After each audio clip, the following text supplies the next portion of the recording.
Welcome to the next episode of One Path to Wealth. I'm your host, Jeremy Dicker, with my co-host, Peter Hoopis. And today, excitedly, we've got TJ Pearce, Senior Vice President of One Wealth Management. TJ, thanks for joining the show today. We're really glad to have you. Today we really wanted to talk a little bit about your path to wealth management, what got you into the business, a little bit about your start and the beginning there, and then ultimately what led you to joining our fine firm 5 short years ago. So with that, I want to kick it off to you and just give us a little bit of background on yourself and some of the things that you've been doing, and tell us more about yourself and your practice.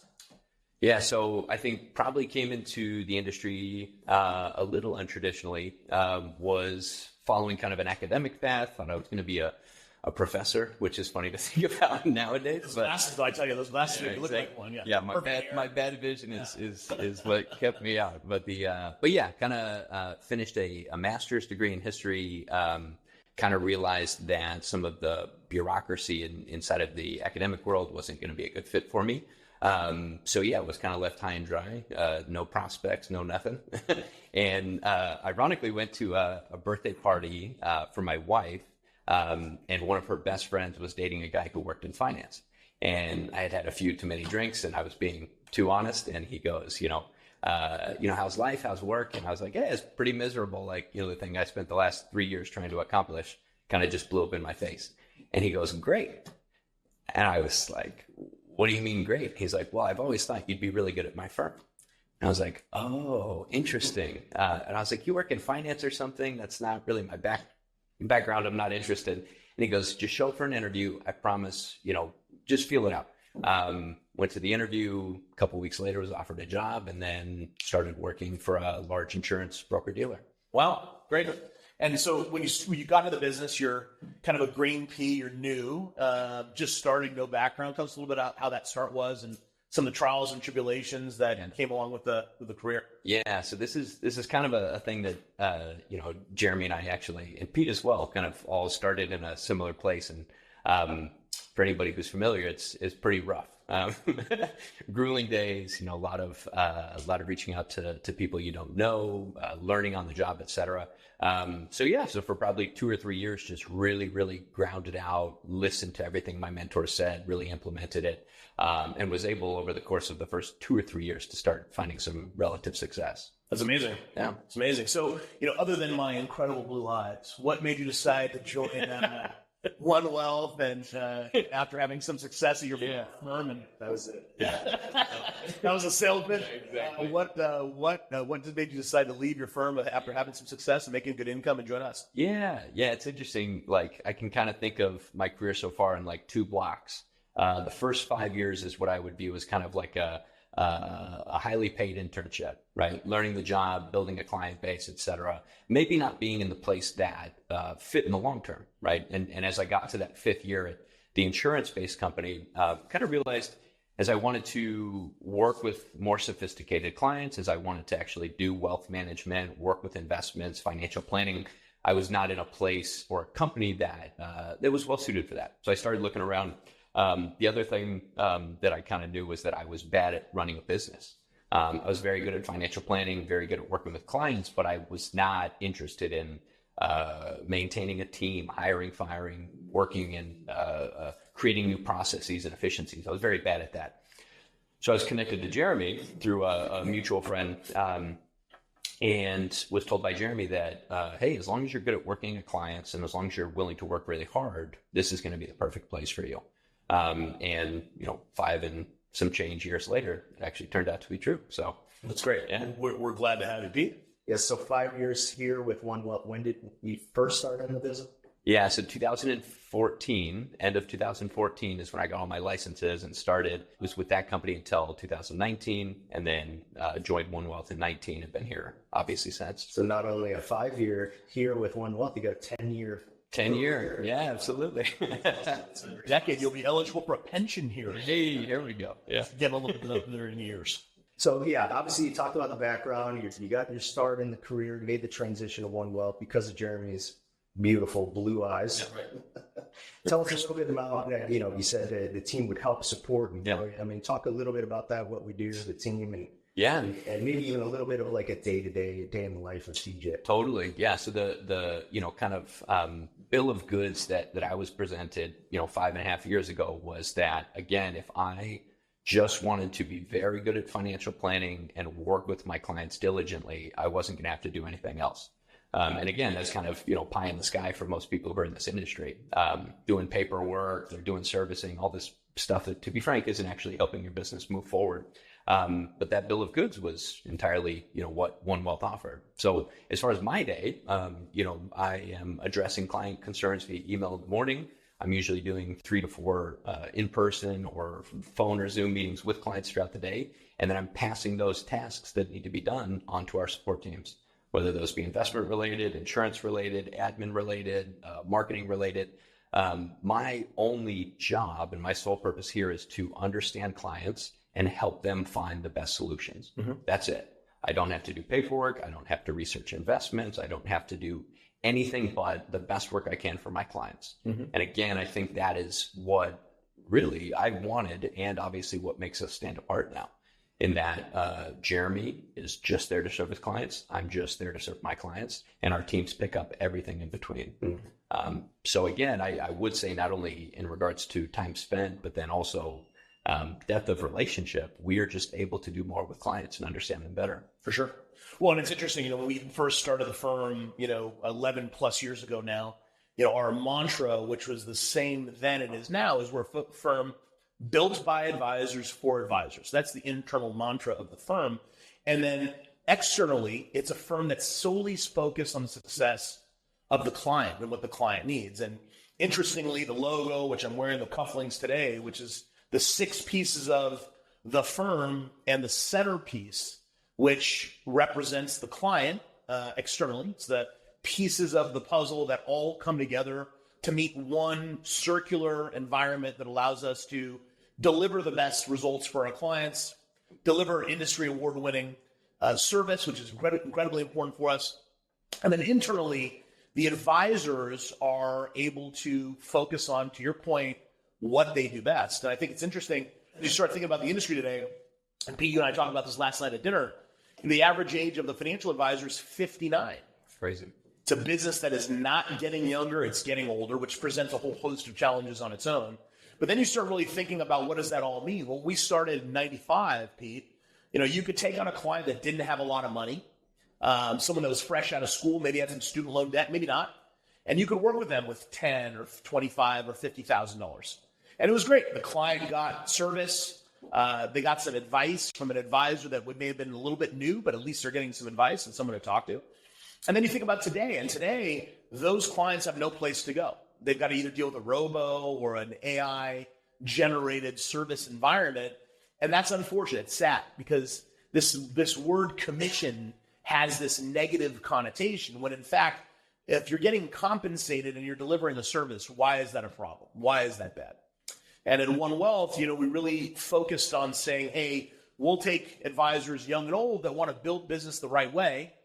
And one of the things I'm most proud of is you're 5 years with us, 10 years in the industry. And, our COO has been with us 19 years. Our director of insurance analytics, he and I worked together for 30. Pete and I have been together for 30 years. Longer than most marriages, certainly longer than my first marriage, and hopefully the second one will hold on a little bit longer. With Brian Clary, our Chief Investment Officer, 16 years. And I think those are pretty incredible things. So it's amazing when you start thinking about how this career evolves and looks, and then you look at the industry, Pete, and some of the things that we've seen. And what are some of the things that you've seen as it relates to this? I mean, obviously your background being in the management, leadership, and development side. Yeah, it's obviously moves at a pretty fast pace. When you look at 25 plus years of how we got started and how things have evolved and changed. You mentioned robo-advisors and using AI and even doing something like this that we never even thought about when we started. And it's all trying to get our message out and meet with people and share the firm message. And but I think one thing, and you said it well, is being there for your clients and being the face and the support for your clients. They can't get that through AI. They can't get it through robo-advisors. And that's significant, what we bring to the table with our clients. And we're good at that, right? We have face-to-face meetings with clients. We do Zoom meetings. We're remote. We're paperless. We use technology, but at the end of the day, it's the one-on-one, the focus with the client. So, and you said it well, that's your main focus. It's the only focus. And that's what we wanted to do as a firm and build so we could support that.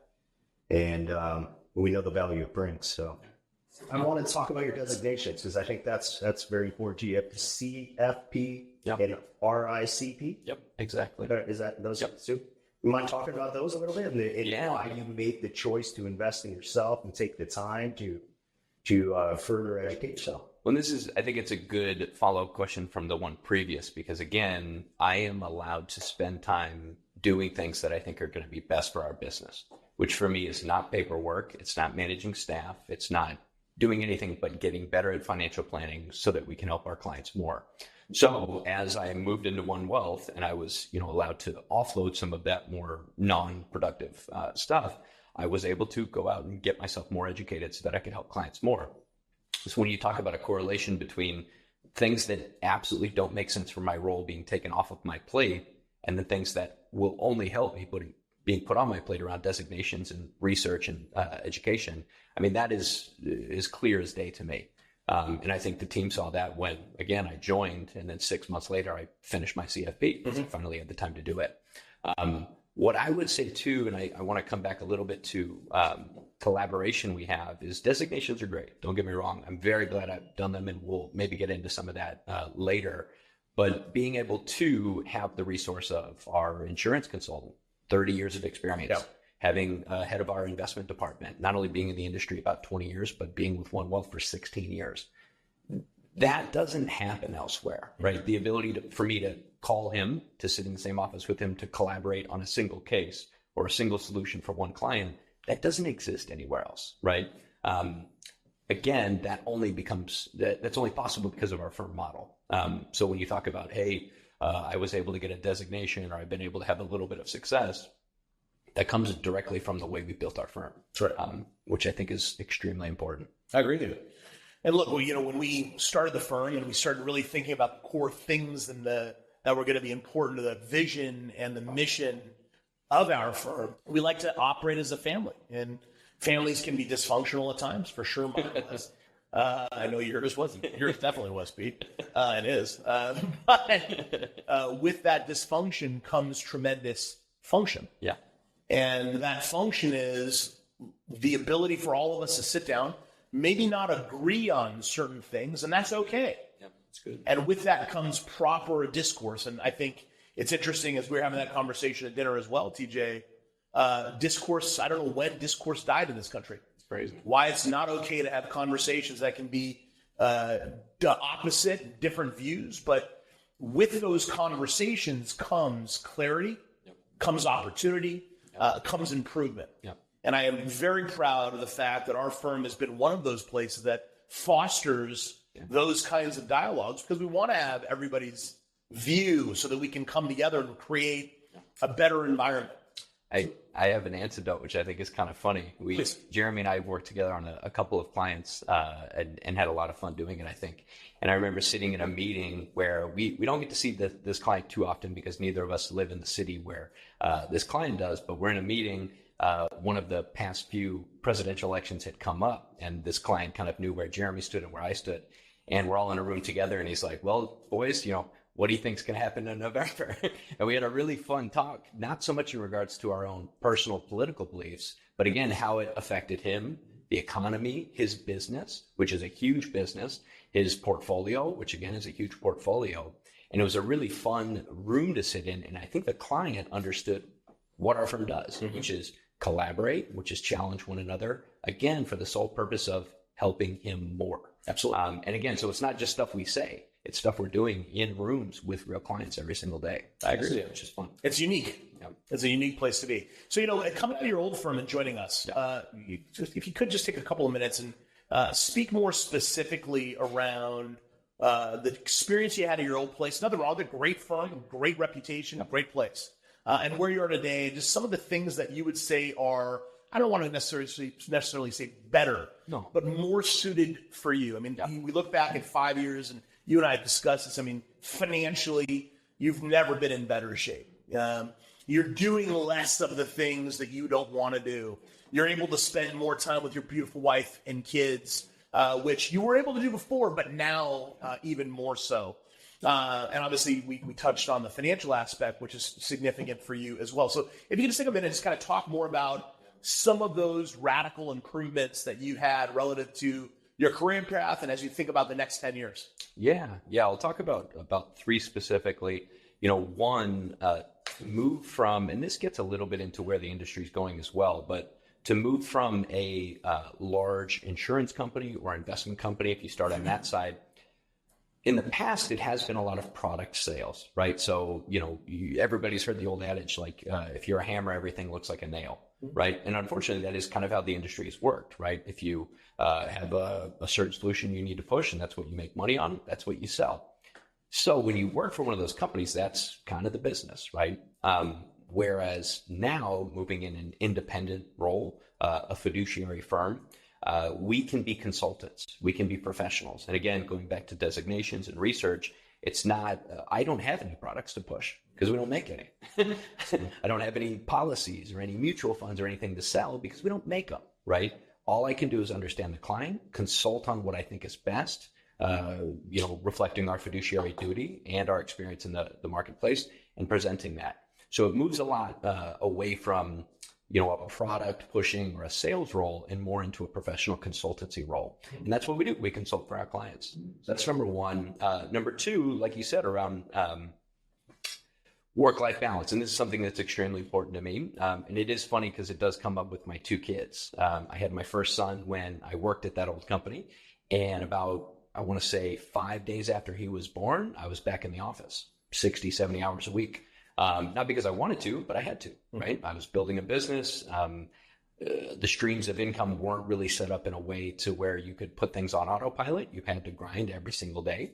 And then by the time I had my second child, I was with One Wealth. And not only was I able to take time off and do what I needed for my family, but he was actually born in 2020. So the world shut down for 6 months. But what was funny was not only was I able to take the time that I needed, but as soon as I was ready to re-engage, though the world was shut down, we didn't miss a beat. And again, we're not really talking about technology at the moment or innovation, but we were so far ahead of that when COVID hit, it made no difference. So not only did I have one extreme of taking time out, being with my infant son, when I was ready to come back and nobody could work, we didn't miss a beat. We were right back in it. And then number three, obviously the financial piece. I was going back and kind of looking at, where I was in 2019 as compared to where I am today. And as far as the size of my business, it has literally grown by 1,000%, actually a little bit more than 1,000% in 5 years. Mm-hmm. Well, yeah, it's amazing, but it's not, again, it's just, I found a place that suits me, right? This firm has been set up to have advisors succeed. It's a firm built by advisors for advisors, right? So I was able to just plug and play with that, and all I got to do is show up and do my job. So again, across the board, whether you look at the actual work I'm doing every single day, whether you're looking at the work-life balance that I have, or the rewards I get from the work that I do, it's really night and day. The first 5 years and the last 5 years. So yeah, an improvement to say the least. It's awesome, man. I mean, look, when I left in 2012 to start the firm, obviously you have no idea where. Yeah, it's a leap of faith beyond a leap of faith, and had a little bit of success over the previous 18 years, and was able to do that and create something that I thought would be unique and innovative and different. And now that it's challenges, it's been a lot of fun to bring guys like you on and to work with my brother from another, Peter, and Miriam, and developing these strategies and places for people to come and work and differentiate who they are and where they're coming from, and then to see the clients that are so attracted to this different place, to a place where, we're not compensated more or less for one recommendation or another. And we can't. The best interest standard has said that. And then you look at companies out there today that do incentivize, and it's not necessarily a bad thing, because I am a wholehearted believer that most people are good. I think there's very few Bernie Madoffs out there. Most people are truly, truly good. But to be in an organization that really allows that open thought, that ability to drive and generate more income and better opportunities for our clients is something I'm really excited about. I mean, Pete, with all of your industry knowledge and all of the events and 30 years in the seat or thereabouts, 25 years in leadership development and management, what are some of the things that you've seen that you feel are differentiators for us at our firm versus the balance of the industry today? Yeah, I mean, you can get the feel that it's built by advisors, right? And the systems that are in place they're put in place by someone that's doing it every single day, right? So it's not created in a boardroom by some people and they say, hey, I think this is an idea that's going to work. These are ideas that are actually working on a day-to-day basis. So that's one thing that really sticks out to me is, take a deeper look into what's going on. And that goes back to you just being so forward thinking with, technology and thinking ahead. I mean, you constantly are trying to think of what's the next thing we can do.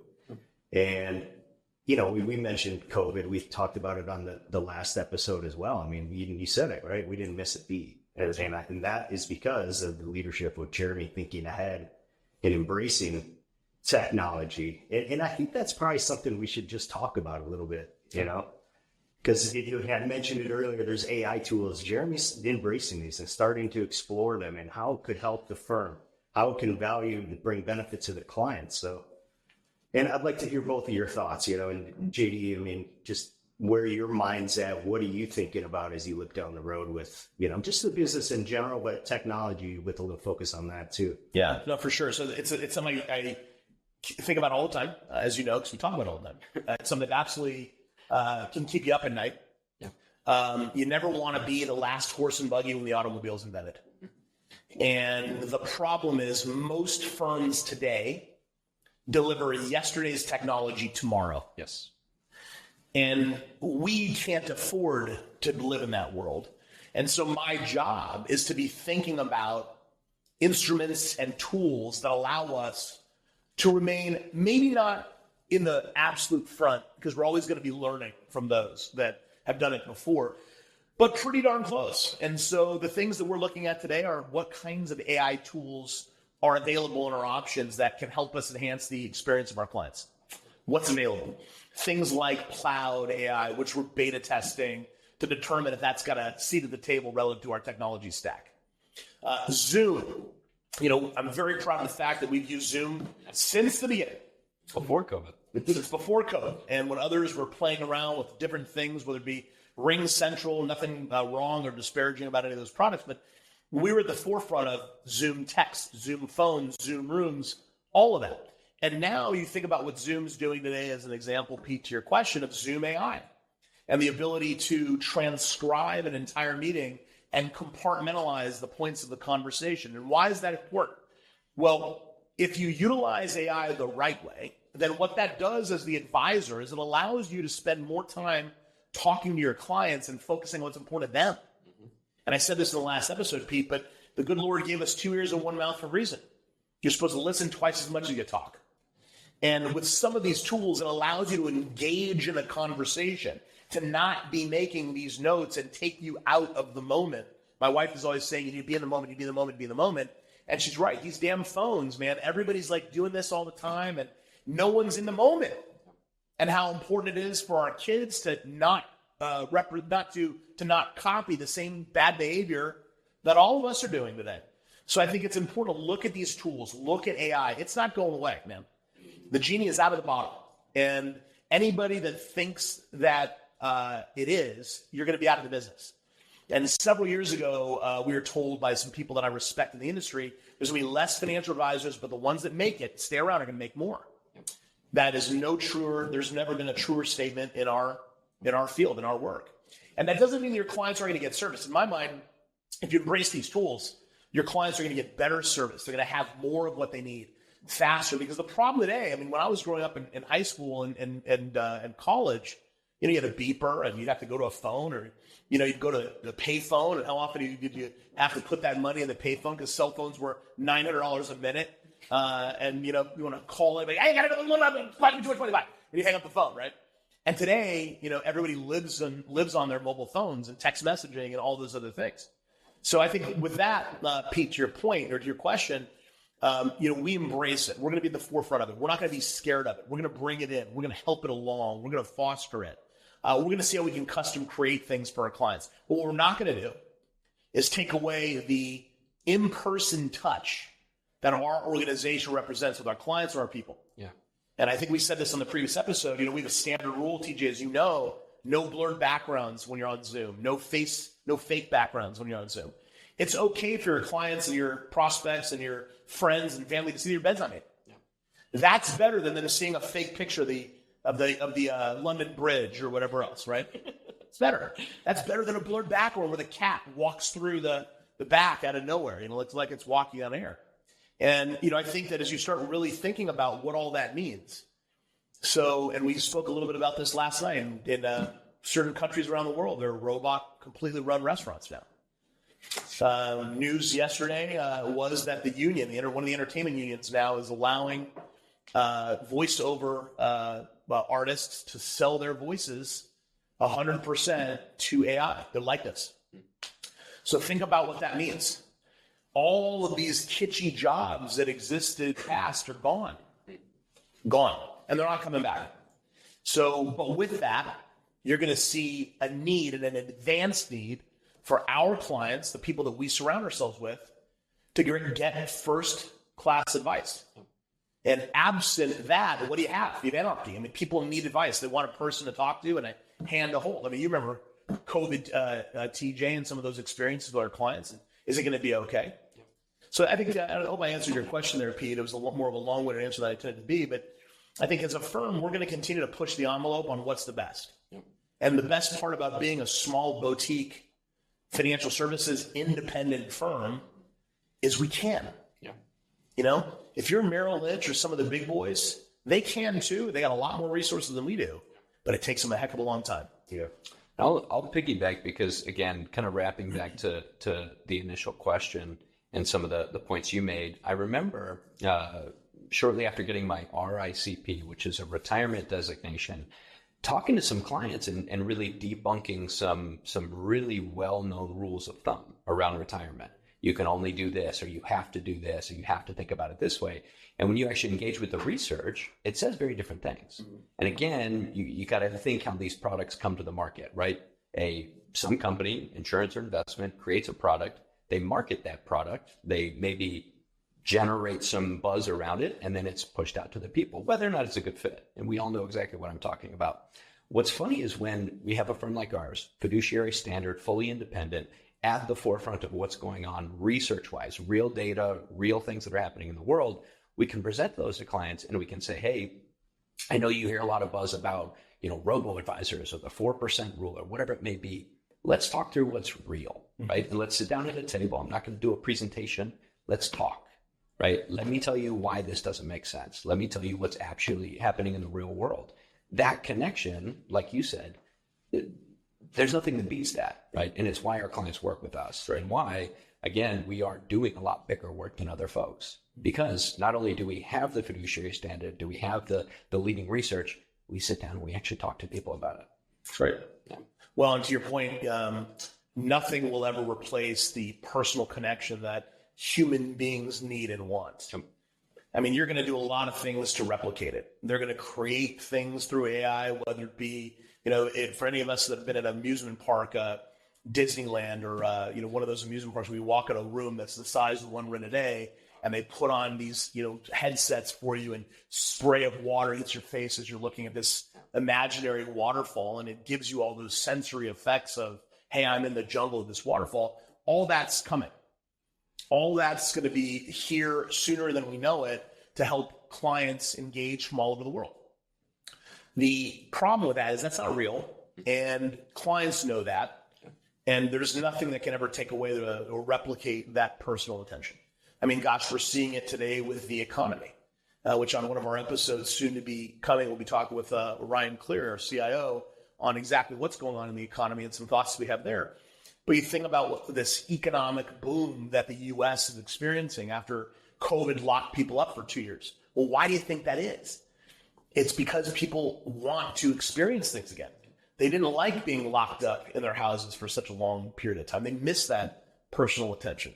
And the flip side of that coin is, Pete, what's great about some of the tools that came out of COVID, because in all things that present its challenges, present opportunities.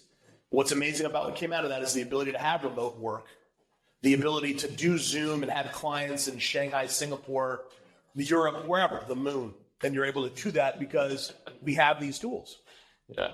And for those clients that don't care, one of the new features we put in our client management system is, how do you want to be contacted? Why? Because if a client would rather text message or Zoom or see in person, they should be serviced, and this comes back to our firm, they should be serviced the way they want to be serviced. Not the way we want to be serviced, they want to be serviced. And if that's what's important to them, who are we to say no? And if our service team, we never use the word staff, as I've said in other episodes, staff's an infection, team is team. And with our service teams, while I believe wholeheartedly it's important to be in office for the collaboration, if you've got great people that are located in often locations that aren't necessarily desirable enough for us to have a location in an office, brick and mortar, or they're slightly outside of, then that's okay. We'll bring them in anyway. But I've never been more proud of the fact that today we're here with you in Chicago, in our office here in beautiful Chicago, and everybody's in the office. It's one of our quarterly events. The collaboration, the energy, the excitement that comes by being around other people cannot be matched. There's no replacement for that. For sure. Well, we're coming up on time here, so I don't know if there's any last thoughts you want to share. Or... Yeah, maybe I'll share one antidote because I think it fits with kind of what we're talking about. Again, talking about collaboration and really understanding clients. I think about a client we brought on about 2 years ago and related to kind of inflation and some things that have happened since. And again, we know the markets. Ryan absolutely forensically knows the markets. Mm-hmm. We brought on a client right before a lot of us thought there was going to be quite a boom in equities. And it's not to say we have a crystal ball and we know the future, but there are indicators, right? And we all know sometimes when certain things are going to happen. I bring on these clients and something they had shared. They had shared two facts. One, we have a lot of cash that we need something to do with. And two, we have this dream of buying a house in Pinehurst. They're big golf fans, right? They don't live anywhere close, but they wanted to get a second house to go down and spend time with their son and watch golf. We brought those clients on. Ryan and I made a pretty good estimated bet on, hey, this is what we think is going to happen. This is a good place to put your cash. And this is probably the most rewarding part of the job, is hearing about goals, because we actually sit down with people, having the resources to do very good things for those people with that cash. Less than a year later, because of the growth we provided in their investment portfolio, purely from the gains of that portfolio, they bought that house in Pinehurst. Amazing. In cash. Amazing. In free money. Nice. That was one of the coolest things that I think we've ever done. And again, that comes from a lot. One, understanding who they are, spending time with them, knowing what that goal means to them. Two, giving them good advice around what they should do and making very educated guesses as to what's going to happen with the economy and the equity market. And then three, delivering on all those promises. Mm-hmm. And when they came and said, hey, we really want to buy this house, guess what I said? We've got all this free money. Buy away. It's beautiful, because that's the dream that you actually want. Mm-hmm. That is, again, kind of bringing all of this together and landing that plane. That's what we provide for clients, understanding them and delivering on the promises we make to them, which is great. And there's no better place to do it, in my opinion. I agree with you. Yeah. It's awesome. Well, with that, TJ, thank you for coming in. Great to see you as always, my friend. Incredibly happy to have you with us these 5 years. And Mazel Tov on 10 years in the career. What a great place to be. And looking forward to another 10 with 10 more, baby. Yeah, that's going to be great. Good stuff. Thank you for listening to One Path to Wealth podcast. Click the follow button to be notified when new episodes become available. Visit our website at www.onewealthmgmt.com or give us a call at 855-663-9584. And don't forget to click the follow button to be notified when new episodes become available. The information covered and posted represents the views and opinions of the guest and does not necessarily represent the views or opinions of One Wealth Management. The content has been made available for informational and educational purposes only. The content is not intended to be a substitute for professional investing advice. Always seek the advice of your financial advisor or other qualified financial service provider with any questions you may have regarding your investment plan. Investment advisory services offered through One Wealth Capital Management, LLC, an SEC registered investment advisor. Insurance solutions offered through One Wealth Management, Financial and Insurance Services, Inc.